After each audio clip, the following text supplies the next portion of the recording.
Though I am surrounded by trouble, you protect me. People have troubles from the inside.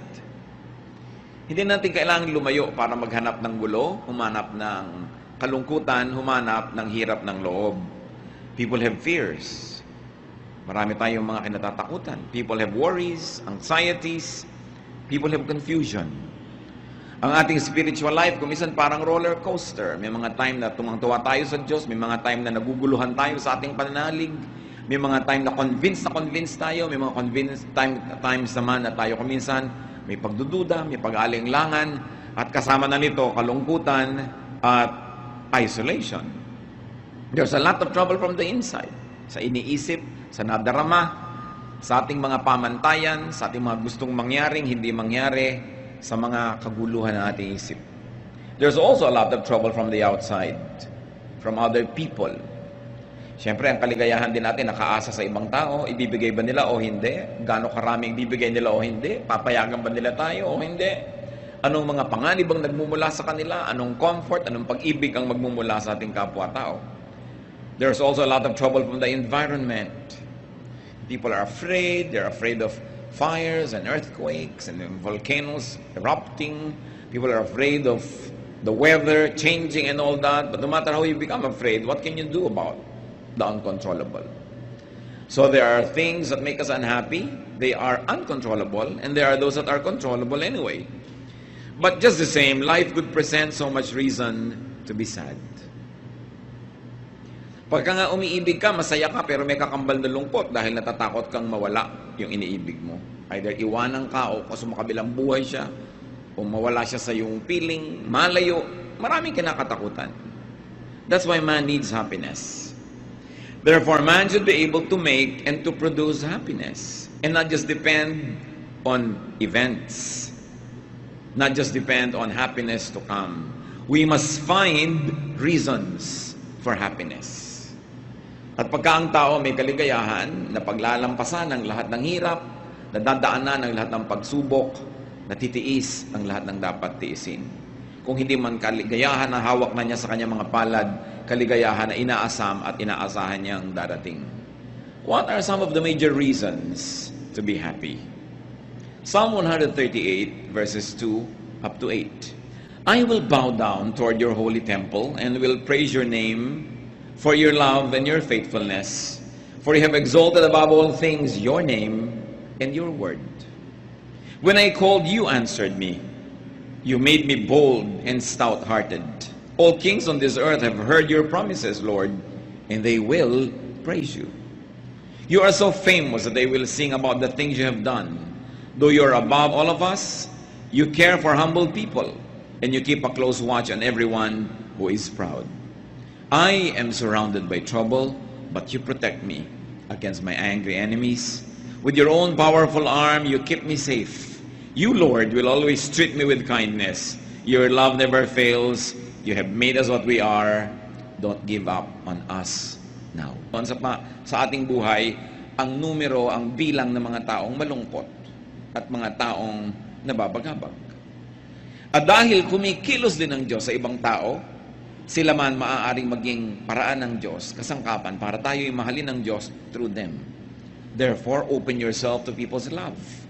Because when you open yourself to God's love, you inevitably open your heart to love others, and you inevitably open your heart to accept the love of others. And then you are in the way of happiness. May mga daan, alam nyo, busy, may mga daan, hindi halos nadadaanan. Yung pag-ibig, yung kasiyahan, may dinadaanan din yan, dapat nandun ka. Sa kalsada na yung katumira, sa address na yun, para lagi kang nadadaanan. Maraming tao, hindi sila masaya kasi ang address nila andun sa gilid-gilid, hindi dinadaanan ng happiness. Kaya dapat kinikilala mo, saan ba dumadaan yung happiness? Una na, kilalanin natin that God is loving and faithful. Two, God is true to His Word. Saan ba tayo kumukuha ng lakas ng loob? Di ba sa mga pangako ng Diyos? At sinasabi, God is true to His Word. Dapat alam mo ang mga pangako ng Diyos para maklaim mo. Yung mga nagdarasal nga kahit sa Biblia, kahit naman hindi makakalimutin ng Diyos, sila man ipinapaalala nila, Diyos, di ba sabi nyo ganito, di ba pangako nyo ganito, according to your word ganito. Hindi mo naman talaga ipinapaalala sa Diyos yun, ipinapaalala mo sa sarili mo na may pangako ang Diyos na ganon. Kasi hindi naman niya yung nalilimutan, pero nalilimutan natin. At kung nalilimutan natin i-claim ang mga pangako ng Diyos, tayo yung nalulugi. Kaya ang masayang tao, inaalam ang salita ng Diyos at naniniwala na nanalig na ang Diyos ay matapat. Tutup din niya ang kanyang mga sinasabi. And because God has His Word in our hearts, and God has His Word printed, published, broadcast, God's wisdom is always relevant. Yung karunungan ng Diyos, nagbabago man ang panahon, nagbabago ang mga uso, hindi nagbabago ang karunungan ng Diyos. Magbago ka lang dapat ng paraan ng pag-a-apply nito, paraan ng pagbasa dito, para lagi kang makinabang. Bawat henerasyon, bawat lahi, bawat panahon, may mga unique elements ang kanilang kabihasnan.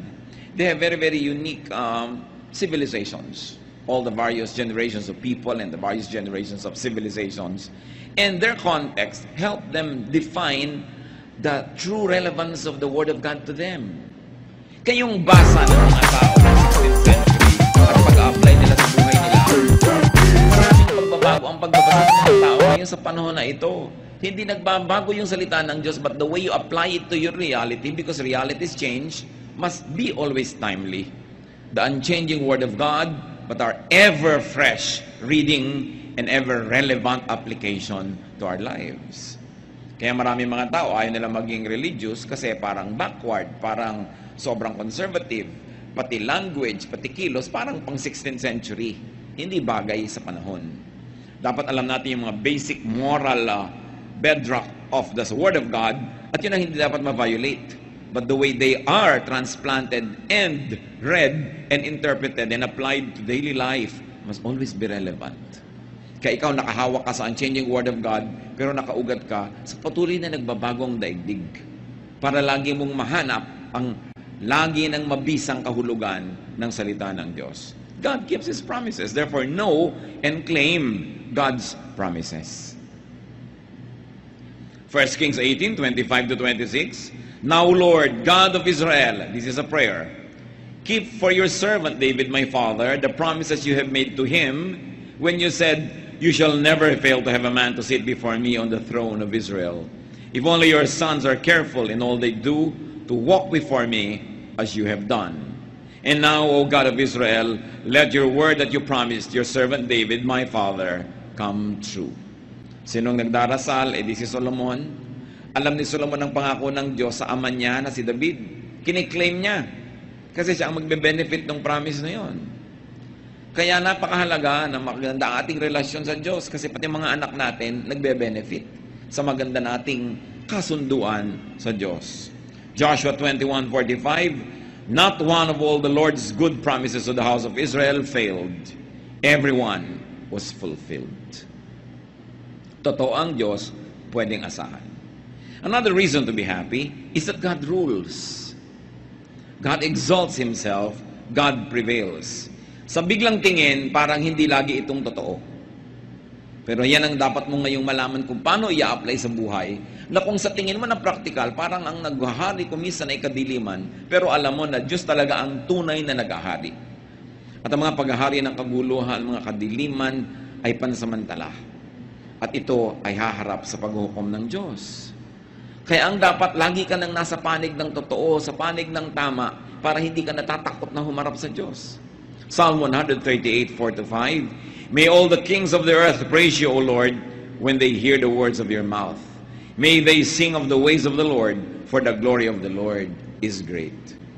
So ang idinedeclare dito is a submission of human kingdoms and human rulers, human ways and systems to the ways of God. At tayo, bagamat mayroong present mindset, meron din dapat tayong eternity mindset. That you process everything according to how it happens in your time, but you also contextualize it in the way it had been effective in the past, and it will continue to be effective in the future and in eternity. Ang nangyayari sa atin, may 1, 2, 3 araw, sometimes tayo hindi nakakaintindi, pero hindi natin dapat ipako yung pananalig natin doon sa mga konting panahon na yun.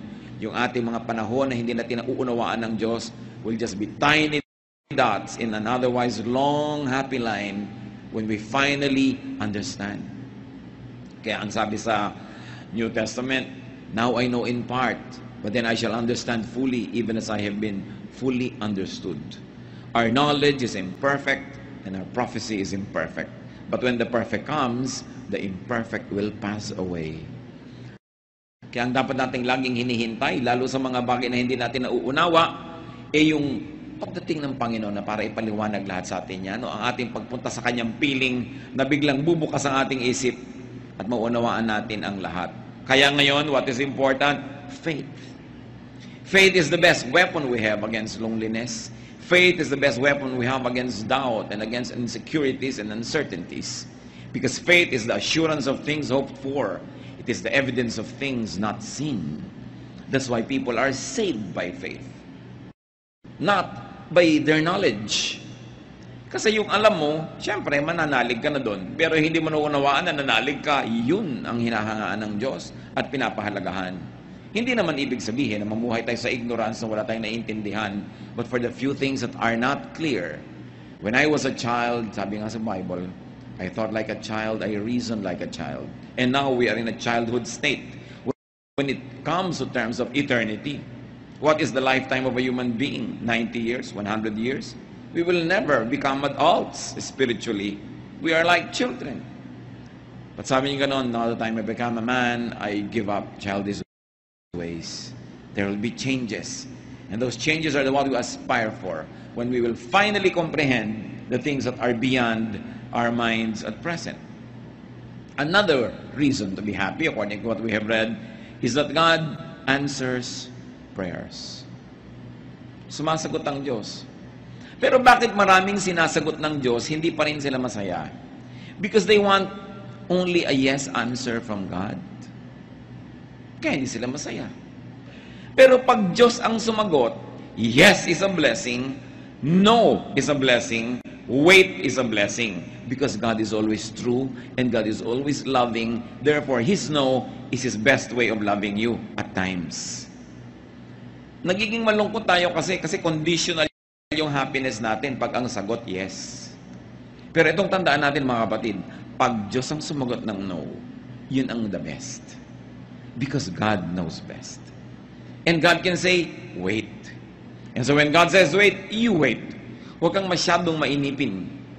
Iba ang panahon ng Diyos sa ating panahon. And God's timing is always perfect. Marami tayong lungkot dahil sa inip. Nababagot tayo. Marami tayong lungkot dahil nabibigo tayo sa hinihingi natin sa Diyos. May nagtatampo pa sa Diyos. Pero, di ba ang marunong at mahusay magmahal na magulang, marunong di mag-no sa kanyang anak? Hindi lahat ng hinihingi ng anak mo na sa kanyang limitadong pananaw ay mabuti sa kanya, ay ibibigay mo. Dahil sa iyong mas mature na pananaw at mas mapagmahal na pananaw, hindi dapat mapunta sa kanya. Kaya kuminsan ang mga bata, nagtatampo pa, nagagalit sa magulang, pero pag naging magulang na sila, doon nila nauunawa. Minahal pala ako ng magulang ko by saying no. At merong mga tao na pagkatumanda na, nare-realize nila at sinisimbatan ng mga magulang na bakit lahat ng gusto namin binigay nyo? Bakit hindi kayo marunong magdisiplina? Bakit hindi kayo pumigil? Nagkaganito tuloy kami. Pagkatumanda yung mga bata na yan, natuwang-tuwa dahil todo pa sa magulang, sinisisi rin ng magulang. Kaya tayo, when we become really spiritually mature, we will be thankful for every no answer of God. For now, be happy with it in faith. Para hindi tayo maraming nirereklamo sa buhay. God gives courage. Sa mga pinanghihinaan ng loob, sa mga nanghihina ang pananalig, sa mga natatakot, anong nagpapasaya? Yung binibigay ng Diyos sa atin na tibay. Courage. Katapangan. Kaya, lagi ka dapat sa Diyos lumalapit. And what's important is that God cares for humans, for persons, especially for humble people. Ano ba mas maging madali? Magyabang o maging mapagpakumbaba? Ano ba ang mas low maintenance? Kayabangan o kapakumbabaan? Kaya ang taong nagpapakumbaba, mas madaling sumaya. Ang taong hindi nagyayabang, hindi nagmamataas, hindi nagmamatigas, mas marami siyang kaligayahan. At kung sinabi sa binasa natin sa scripture that God cares for humble people, you want to be happy? You want God's care? Be humble. At hindi lang Diyos ang magiging maibigin sa iyo, pati kapwa-tao. Kasi wala namang taong natutuwa at nagmamahal sa mayabang. sa matigas ang loob, sa nang titikis, sa nang sasadista. Wala namang natutuwa sa ganun. Kaya dapat makita natin ang pandaraya ni Satanas. Pag natitempt tayong maging mayabang, maging matigas dyan, maging mahirap na makasundo, gusto ni Satan mangyari yun para magalit sa atin ng mga tao, para lalo tayong lumungkot, at para malayo din tayo sa Diyos. So God cares for humble people. You want to be happy? Be humble. Make it a habit to be humble. Kasi pag mayabang ka, may minemaintain ka. Pag minemaintain ka, nakaka-insecure. Baka hindi mo lagi ma-maintain. Nadadagdagan ang mga nervyos mo sa buhay. God keeps the proud in check. Why should that make you happy? Because if you're the one being proud, God prunes you and corrects you para hindi ka lalong lumala. Ang palo ng Diyos, isa na naman yung paraan ng pag-ibig. Napalo ka dahil mahal ka. Yung bang anak ng kapitbahay na hindi mo mahal, papaluin mo pag gumagawa ng mali. Hindi mo naman mahal yun Pero yung mahal mo, papaluin mo. At pag pinapalo tayo ng Diyos, siya ang unang-unang nasasaktan. Tulad din ng magulang na namamalo ng anak. Liban na lang yung mga magulang na sa sobrang galit, gumaganti na lang talaga, nang bugbog na lang ng anak dahil ng galit, nagalit siya. Pero yung kalmado ka, papaluin mo, mahirap gawin yun. Kaya nga ang mga magulang, pinapayuhan natin, pag galit na galit kayo, tinuturo naman sa Bible, mamalo ng anak Pero huwag kayong mamalo habang galit kayo. Kasi baka naghihiganti lang kayo nun. Baka it is the evil nature that was insulted or challenged, and now you're trying to be supreme and you're trying to assert your seniority and authority. Tuloy, hindi ka na namamalo para magtuwid, namamalo ka para gumante. Iba yun. Hindi gusto ng Diyos ng ganun palo. Pero yung palo ng pagtutuwid, mabuti yun sa pinapalo. Ngayon, kung ikaw si mayabang, na humble ka, na walang ka na ipinagyayabang mo, pero anak ka ng Diyos, masaya ka dapat. So pwede mo masabi, Lord, salamat, napahiya ako, salamat, kinapos ako, salamat, na-humble ako. Kasi nalilibang na ako, nakakalusot ang mga kayabangan ko, akala ko pwede na. Akala ko deserve ko kasi yung ganong mga kayabangan. So, pagka ikaw napalo, pasalamat ka. Pero bakit pa rin tayo magiging masaya that God keeps the proud in check? Kasi kung tayo yung api, kung tayo yung nagpapasensya, tayo yung na-damage sa mga mayayabang, alam mo na hindi naman sila ito-tolerate ng Diyos na matagal. Hindi kailangang ikaw ang magtuwid sa kanila, hindi kailangang ikaw ang sumira sa kanila. Ang Diyos ang bahala sa kanila. Ang sabi ng Panginoon, vengeance is mine, I will repay. Anong kaligayahan ang makukuha natin dyan? Na kahit kuminsan may mga taong akala mo ang yabang-yabang, akala mo inaapi-api ka, you don't put it upon yourself to be vindictive. Hindi ikaw kailangan magplano ng pagganti. Ikaw tuloy na spare from a lot of trouble and even consequences of having been vindictive. Kaya napakainam yung ipinapasa Diyos mo ang maraming bagay. Siyempre, kung talagang naapi ka at kailangan mo mag-recourse sa batas, kaya nga may gobyerno, kaya may hustisya, because it's also an instrument of God to protect the innocent. No? Kaya napakahalaga ng mga Kristiyano, pinaglalaban mo kung ano yung tama, kung ano yung matuwid, kung ano yung makatwiran. Why else can we be happy according to the verses? Because God protects His people against angry enemies. Kung minsan naman wala kang ginagawa, may nagagalit talaga sa'yo. Pero nakikita ng Panginoon ang lahat ng iyon. Sa Panginoon kayo magsumbong. Kung may mga taong nagagalit sa inyo at matapos yung magsaliksik ng inyong budhi, alam niyo naman na wala kayo talagang ginawa para magalit sila, then ipasa Diyos. Psalm 138:7, you stretch out your hand against the anger of my foes. With your right hand, you save me. Sa Diyos tayo magpaligtas. Sa Diyos tayo laging lumapit. Kung minsan kasi lalapit ka sa tao, nabibigo ka. O kaya, tutulungan ka niya pero hindi pala niya kaya. Kabiguan pa rin ang ending. But to trust God. And the Lord is always kind to His people. Lagi. Pag sinabing lagi, tulad ng ini-emphasize natin, kahit no yung answer, kahit na mamalo ang Diyos, kindness yun.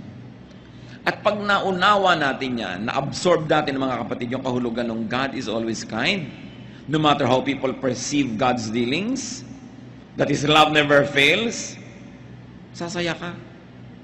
Kung hindi ba totoo ang lahat ng ito, look mga kapatid, buhay pa tayong lahat.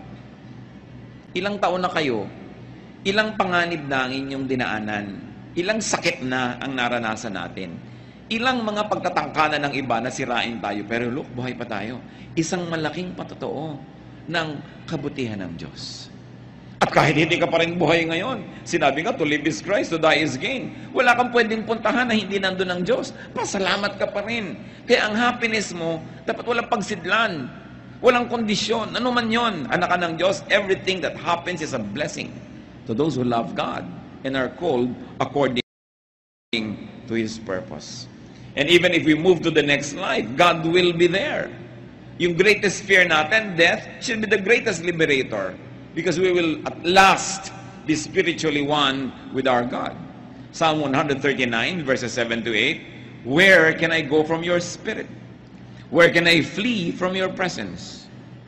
If I go to the heavens, you are there. If I make my bed in the depths, you are there. Sa pusudodan ng dagat, nandun ka. Sa kataas-taas ang langit, nandun ka. Paano kita tatakasan? Napakasarap na yung mga basic truths na ito laging maalala. Kasi sinabi, though I walk through the valley of the shadow of death, I will fear no evil. Mga kapatid, ano yung mga valley of the shadow of death ng inyong buhay? Sasakay ka ng aeroplano, ninenervyos ka. Diba? Yung, ayan, I'm walking through the valley of the shadow of death. Sasakay ka ng barko kuminsan, ninenervyos ka, lalo masungit ang panahon. Ang dami-dami sa ating citizens, walang magawa. Talagang wala silang sariling sasakyan. Sumasakay sa mga bus o mga sasakyan, nagkakarera yung mga driver na hindi mo na malaman kung anong mga buhay ka pa bang bababa dun o hindi. Ito, I walk through the valley of death. Ang daming fears. Baka ka mawalan ng trabaho, baka ka magkaroon ng sakit, baka kung ano-ano. Pero ang sabi, even though I walk through the valley of the shadow of death, I will fear no evil because you are with me. Dahil kasama natin ang Diyos. Napansin nyo ba, 8 mga dahilan yan para sumaya, pero meron niyang isang common denominator, mga kapatid. It is all God-based and God-centered. Lahat ng dahilan ng kaligayahan na yan, dahil sa Diyos, dahil may Diyos. Many people are sad because they seek happiness outside of God. Many people are sad because they seek happiness away from God. They seek happiness mostly from people and from things. Therefore, people are sad. Pero ito, 8 great reasons to be happy, and all of them focus on God. Puro yung God is like this, God is like that, God's word is like this. Kaya yung tao na inuuna yung Diyos, nakasentro ang Diyos sa kanyang puso, talagang ang Diyos naka-enthroned sa kanyang isipan, sa kanyang damdamin, masaya yun. Kahit dinadalaw ng paminsan-minsang lungkot, dinadalaw natural ng paminsan-minsang mga duda, pero paminsan-minsan at hindi siya nagkakagiba-giba. Dahil Diyos ang sentro ng kanyang buhay. At ito ang itinuturo ng Panginoon. Alam nyo, struggle ko matagal yan. Nung araw, tinatanong ko sa Diyos, bakit lagi mo, Lord, gustong number 1? Bakit kailangan number 1 lagi? Is God egocentric? Kulang ba siya sa pansin? Pero talagang na-share ko na rin sa marami sa inyo, the Lord revealed to me that He wants to be number 1 because when He is number 1, we will be happy. Pag ginawa mo number 1, tao, kawawa ka. Pag ginawa mo number 1, bagay, kawawa ka. Pero pag Diyos yung number 1, lagi siyang nandun. Di siya nagbabago. Lagi kanyang mamahalin. Mahalin ka man o hindi ng tao, magkaroon ka man ng pera o wala kang pera, andun lagi yung Diyos. Kasi pag number 1 siya, siyempre yung number 2, number 3, number 4, mahalaga. Pero hindi masyado, hindi kasing halaga ng number 1. Ngayon, isipin niyo mga kapatid, ano ba o sino ang number 1 sa buhay natin? Pag sinabi mong, ay, ang number 1 ko, ang aking misis, mahirap yan. Dapat number 2 lang siya. Dapat number 1 ang Diyos. Number 2 din si Mister. Kasi ang number 1, Diyos. Mga misis, huwag na kayo mag-asam na number 1. Pag Diyos ang number 1, number 2 lang kayo, sigurado wala nang number 3. Pero kung kayo number 1, baka may number 2, 3, 4, 5. Mahirap yan. Dapat Diyos ang una talaga. Kaya sa atin naman mga anak, ituturo natin ang pag-ibig sa Diyos, sa ating mga mahal sa buhay. Pagka lahat tayo ang number 1 Diyos, ang ganda ng mundo. Sasaya tayo. Number 1 kasi ibang tao kaya papatay ka para sa kanya o ayaw niya sa'yo, babarilin mo na siya dahil ayaw mo na sa kanya. Mababasa mo sa mga dyaryo, mga crimes of passion. Ayaw ko na sa'yo. Gusto pa kita. Paano ayaw ko na nga sa'yo? Paano yun? Pero ang Diyos, hindi siya aayaw sa atin kahit kailan. Lagi niya tayong gusto. Kahit kumisan tayo pa yung umaayaw.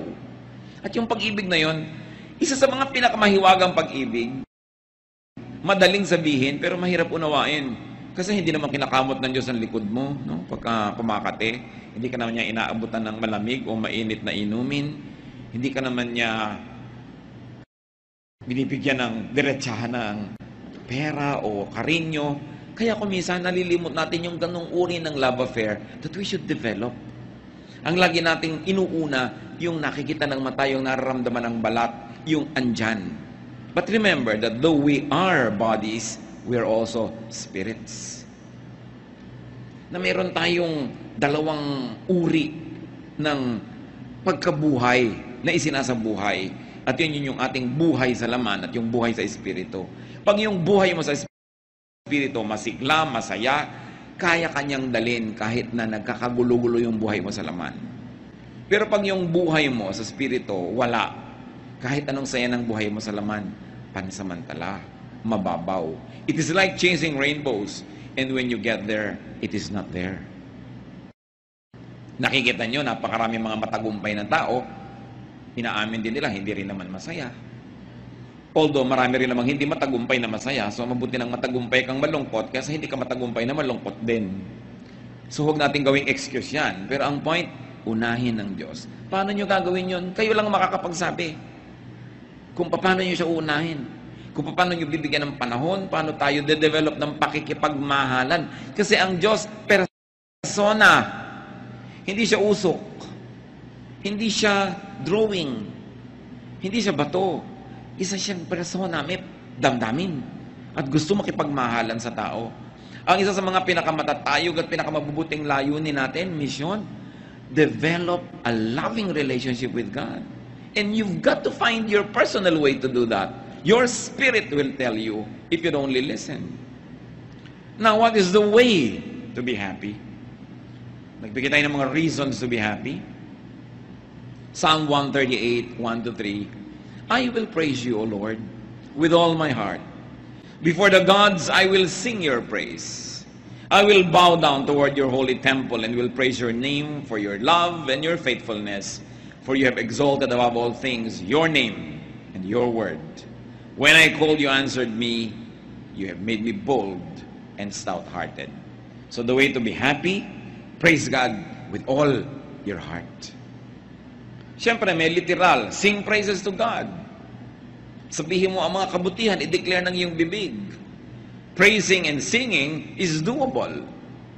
Therefore, praising and singing are all both decisions. Happiness can be a decision. You can decide to be happy, you can decide to be sad.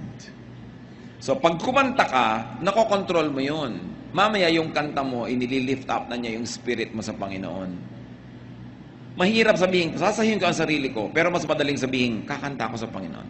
Pupurihin ko ang Diyos. Magsasabi ako ng mga mabubuting bagay, iisa-isahin ko, gugunitain ko ang mga pagpapala at kabutihan sa akin ng Diyos. At bago mo mamalayan, umaalis ang iyong lungkot. Bakit? Hindi kasi pwedeng umupo yung lungkot sa trono ng puso mo kung Diyos ang pinapaupo mo doon. Kaya nakakaupo yung lungkot sa puso mo, hindi mo pinapaupo doon ng Diyos. O kaya nalilimutan nating nakaupo ang Diyos na i-ignore siya. Siyempre, only one thing occupies one place at one time. You cannot both be happy and sad at the same time. So you're sad, palitan mo, gawin mong happiness. At yan pwedeng gawin. May mga doable tulad nga niyang pag-awit sa Panginoon, pagpapasalamat.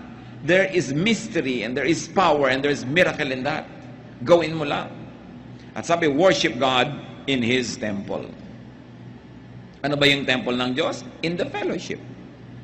When believers are together, the temple of God is there. It is not a building, it is the spirit of one believer joining with the spirit of other believers, and it is the temple of God. Merong himala na nangyayari when we fellowship together. Parang isang pirasong kahoy na nagliliyab, pagka humangin, patay na yung apoy niya. Pero pag maraming kahoy na tabi-tabi, pag humangin, lalong lumalakas yung apoy. Ganun ang importansya ng fellowship. At fellowship, hindi lang yung from 3 to 5 p.m. may fellowship, hindi yon. Yung talagang nakikipagbuhol-buhol yung buhay natin sa buhay ng mga ibang believers. Hindi lang tayo umaattend ng program, tapos fellowship na ba yun?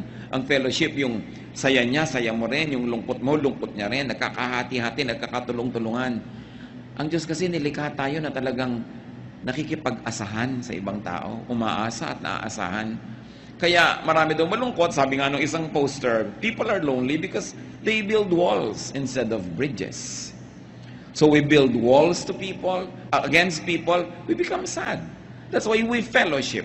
Itinuturo yan sa Biblia, always fellowship. Kasi alam ng Diyos, maraming lungkot ang buhay.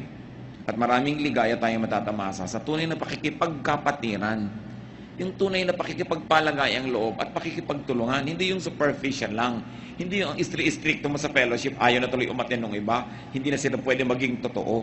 Pagtanggap, walang patakarang pagtanggap sa kapwa. Pagmamahal, pagtulong para siya umasenso, ma-develop, may saya dun. Yun lang, you are able to unmask yourself and you're able to be your true self in the presence of another person or persons that already gives you happiness. Ang hirap-hirap nung nag-iisa ka na nagdadala ng problema mo, nag-iisa ka na nakakaalam ng tunay mong mga iniisip, niloloob, ang tunay mong pagkatao, it isolates you.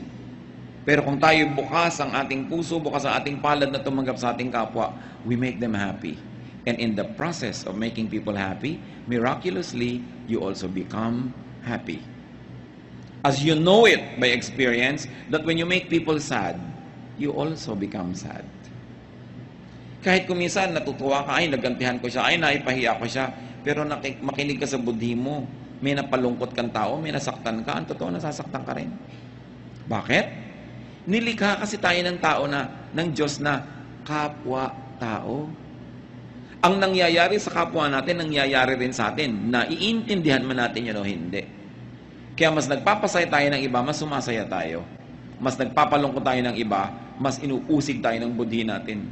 Kung minsan gasgas na yung budhi na yun, hindi na malinaw, pero meron ka pa ring heavy feeling na hindi mo malaman kung bakit, kasi may atraso ka pala sa iba. Ang isang pinakamabisang paraan para sumaya, magpasaya ka ng iba. Sasaya ka sigurado. Magbigay ka sa gutom, magbigay ka sa mga bata, magbigay sa nangangailangan. Pero ang isang pinakamabilis lumungkot, magdamot ka. May nangangailangan, may ibibigay ka, pero pinagdamutan mo, natutuwa ka dahil yung pera mo hindi nagalaw, hindi ka naabala, pero may lungkot ka rin. Kung aaminin mo yun, may lungkot ka. So we go back to our basic humanity, that our happiness is in making other people happy. It is a true fellowship, true worship. So we worship God in His temple among the believers, and you worship God within you, because the Spirit of God is in your heart. Therefore, make peace with yourself. Pag sinabi mo yung self, ano yon? Yung Espiritu ng Diyos at saka yung flesh, magkasama, yun ang self mo. You make peace with yourself. You make peace with God who is in you. Makinig sa usig ng budhi, makinig sa konsyensya, at kailangan matuto ka rin na tanggapin ang iyong sarili. So that you are at peace with yourself.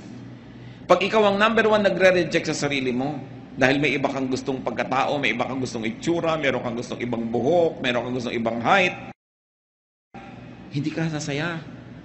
Kasi you are not at peace with yourself. We are not perfect. We must move from glory to glory. We must improve and improve and improve. But you begin with accepting yourself.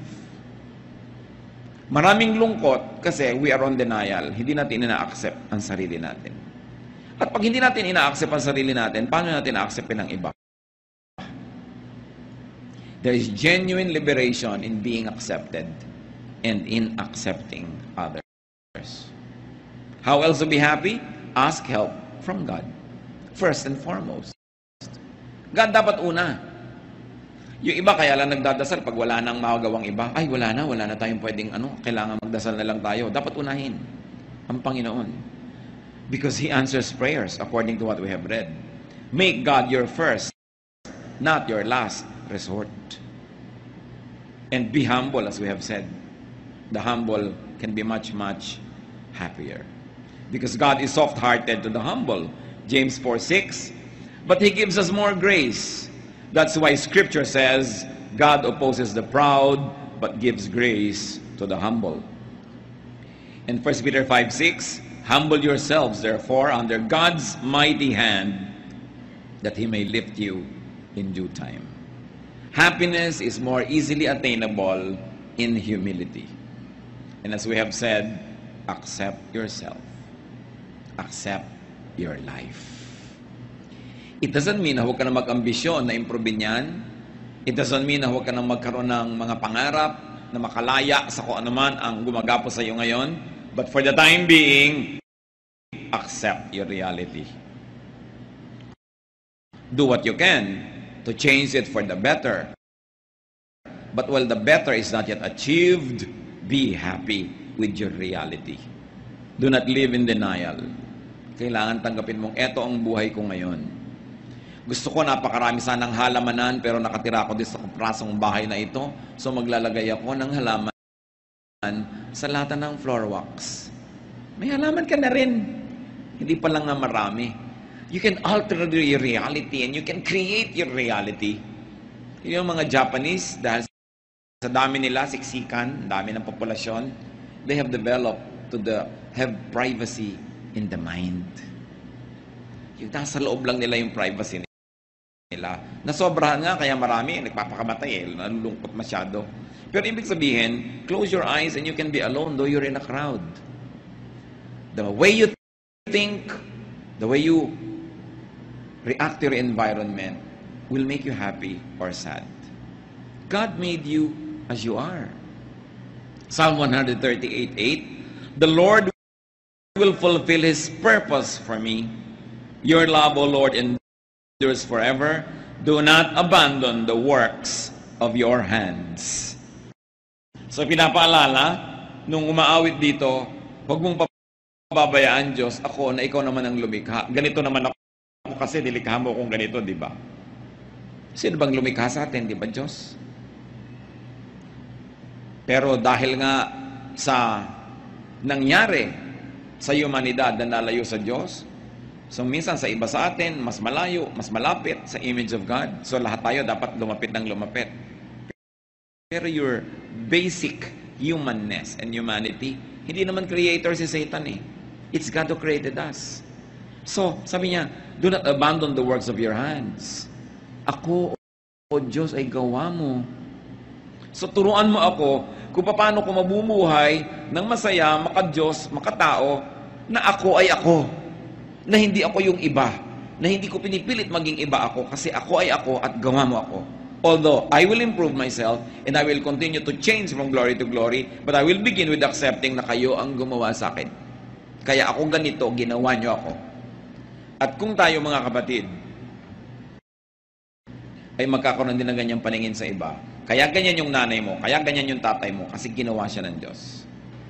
Pero ginawa ka, pero anong reaction mo sa buhay? Kaya kung minsan sumasama yung ugali natin, ginawa kang ganito, pero nagre-react ka differently. That's why kahit parehong tao na merong basic na training, basic na childhood together, ano nangyayari? Nagkakaiba-iba sila. Kasi iba ang pagproseso mo, iba ang pag-react mo. Meron pag inuutusan ng magulang, nagagalit. Meron pag inuutusan, sumusunod agad. So, control your behavior.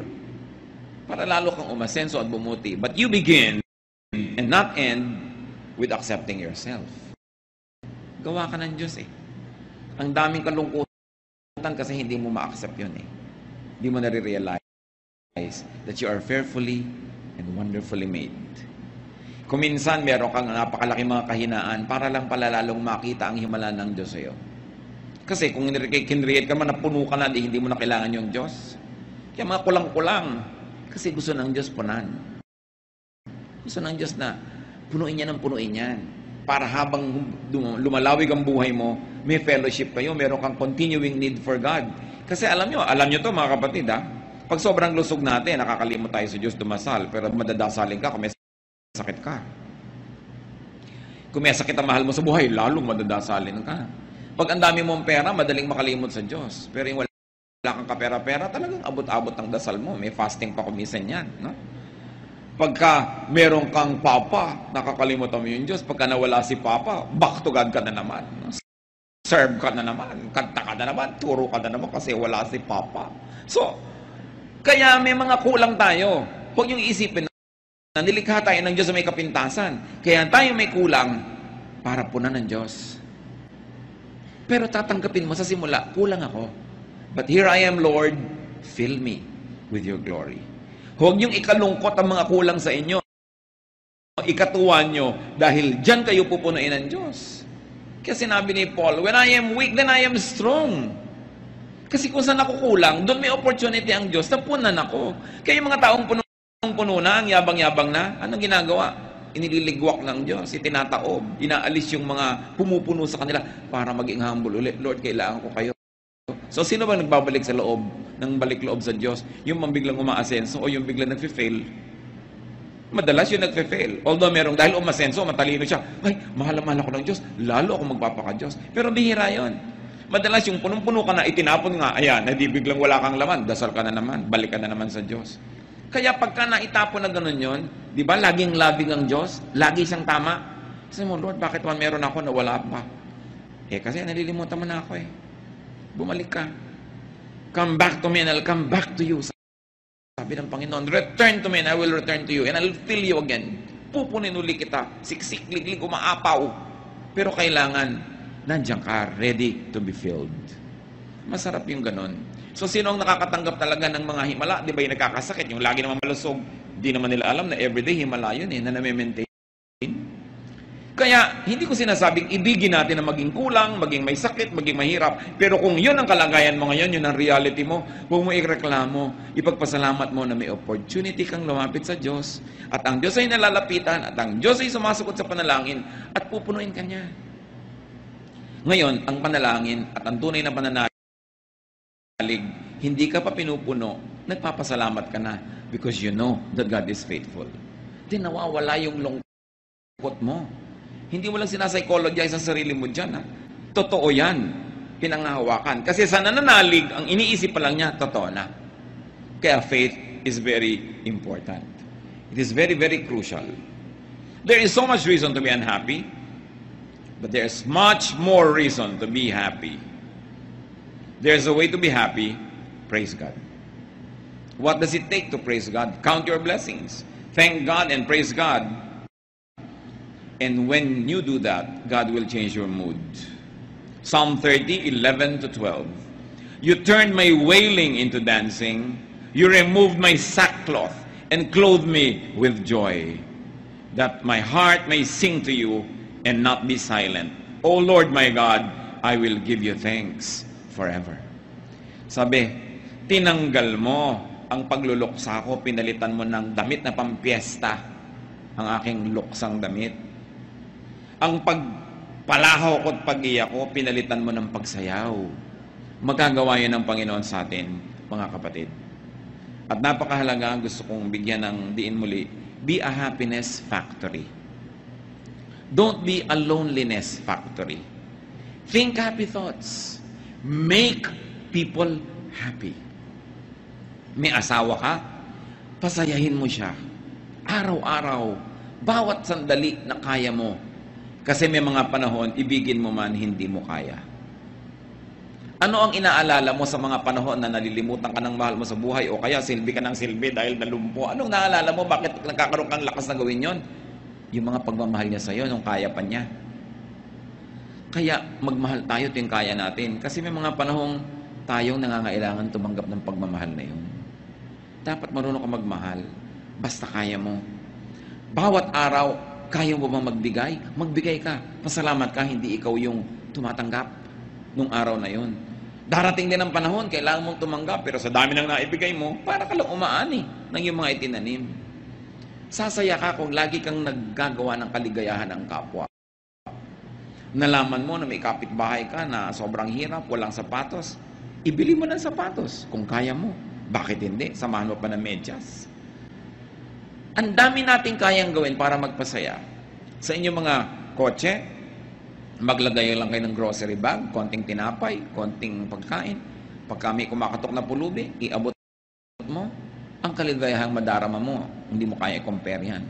Kaya mo naman. Ano ba yung halagang 20, 30, 50 pesos worth of food? Ama ng aming Panginoong tagapagligtas na si Jesus, Diyos na lumikha sa amin, Diyos na lumikha ng langit at lupa. Kinikilala namin ang paggawa mo sa amin. Kinikilala namin ang aming mga kakulangan, maging aming pagkukulang at likas na mga kulang sa amin. Lahat ng ito, Panginoon, sa iyong paanan namin dinadala, O Diyos Ama. Kayo ang nakababatid ng laman ng bawat puso na narito ngayon, tumayo man o hindi. Kayo ang nakakaalam ng dahilan ng pagtayo. Alam nyo ang punot dulo, ang pinagmulan at tutunguhan ng aming mga lungkot. Dalangin namin sa iyo, Panginoon, pawiin mo po ang mga ito sa iyong mapaghimalang paghipo sa aming puso. Bunutin mo ang mga malalalim na ugat ng kalungkutan sa aming buhay at palitan mo ito ng tanim na kaligayahan. Mag-ugat sa aming puso at sa aming espiritu ang kasiyahan, kagalakan, kasayahan. Turuan mo kami, Panginoon, na maging instrumento mo, na maging happiness factory. Na sa aming kalungkutan, unahin namin yung lungkot ng iba. At sa pagpapasaya namin sa kanila, pasayahin mo rin kami. Dalangin namin, Panginoon, ihayag mo rin sa amin, nakatayo man ngayon o hindi, ang anak mo. Ihayag mo kung paano kami nagiging loneliness factory. Kung paano kami nagiging kasangkapan ng dyablo na magpalungkot sa iba imbes magpasaya. Kung paano kami pumapayag na kami magamit na maging instrumento ng kalungkutan, ng hirap ng loob. Patawarin mo po kami, Panginoon, sa aming mga pagkukulang. Patawarin mo kami sa aming mga ginagawang nakakapagpalungkot sa aming kapwa na pwede naman naming hindi gawin. At bigyan mo rin kami ng lakas na makapagpasaya. At sa paggawa namin ng lahat ng ito, sa pagsunod namin sa iyong kalooban, Panginoon, paghimalaan mo ang mga anak mo ngayon na ito. Hindi pa man nakagagawa ng mga magagandang bagay. Ngayon pa lang sa pagtayo na ito, paghimalaan mo na. Hipuin mo ang puso, Panginoon, pahirin mo ang luha sa pisngi ng iyong mga anak. Patibayan mo ang aming pananalig. Pawiin mo ang aming mga kalungkutan, ang aming mata, para makita namin ng maraming dahilan para kami sumaya. Tanggalin mo ang mga bumubulag at tumatakip sa aming mata para hindi namin makita ang mga blessing mo.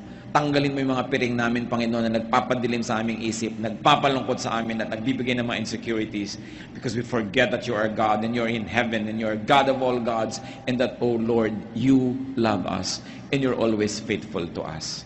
Patatawarin mo rin kami kung nakakagawa kami, Panginoon, ng mga tao o bagay na number one at kayo napapaurong sa malayo na priority namin. Ibalik mo ang init ng pag-ibig namin sa iyo. At ibalik mo rin ang init ng pag-ibig mo sa amin, Panginoon. Gaya ng mga bagong nananalig sa iyo, kung gaano nag-aapoy ang pananalig, ang paglilingkod, ang kaligayahan, gawin mong gawin totoo ito sa buhay ng mga anak mo ngayon. At nawa, Panginoon, sa muli naming paglapit, pakikipagkasundo, pagkilala ng pangangailangan, yung kalooban mong maganda, yung kalooban mong kaibig-ibig, maghanap sa aming buhay. Mga kapatid, manalig kayo, tanggapin nyo mula sa langit ang hinihingi nyo ngayon sa Panginoon. Ang pag-alis, paglalaho ng inyong mga kalungkutan at pagpalit ng kapayapaan, kaligayahan, katiwasayan. Maghari nawa sa inyong mga puso ang tahimik na buhay. Makatulog nawa kayo ng mahimbing pag kayo humihiga. Makakain nawa kayo na masarap pagka kayo nasa hapagkainan. Sumaya nawa ang inyong mga buhay at sa panahon ng mga kalungkutan, huwag kalimutan na ito'y pansumandali at ang Diyos nagbibigay ng saya at ng lungkot din.